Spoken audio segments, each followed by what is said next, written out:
कल्याण में मनसे नेता राजू पाटिल ने महायुति सरकार पर हमला बोला। उन्होंने आरोप लगाया कि बजट सत्र में महत्वपूर्ण मुद्दों से ध्यान भटकाने का खेल खेला गया।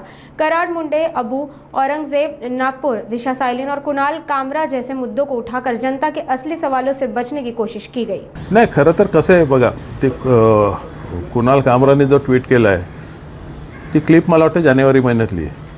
ते आत्ताच का ट्विट केलं, तो ट्विट चांगला वाईट हा वेगळा मुद्दा आहे. परंतु तुम्ही बघाल की अधिवेशन सुरू झाल्यापासून मग तो आबू आझमी आला, कराड मुंडे आले, औरंगजेब आले, कबर आली, त्यानंतर दिशा सालेन आली आणि नंतर ते बरकावटाला किंवा काही कारण असेल ही क्लिप आली.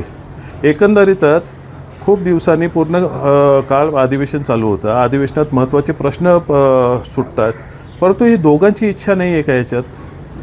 जी लाडकी बहीण योजना ही फ्लॉप गेली आणि सरकारच्या तिजोरीत पैसा नाही आहे आणि कुठेतरी बजेटवरच्या चर्चेत ते सर्व उघडकीस येईल म्हणून हे केलेला खेळ आहे का. हा संभ्रम आहे सगळा. आणि त्याच रागापोटी किंवा विचारांती मी तो एक ट्विट केलेला आहे की हे जे केलं आहे झालं, संपलं अधिवेशन, लोकांच्या पदरात काय पडलं. त्यामुळे खूप वाईट चाललं आहे राजकारण आणि त्या अनुषंगाने केलेला तो ट्विट होता.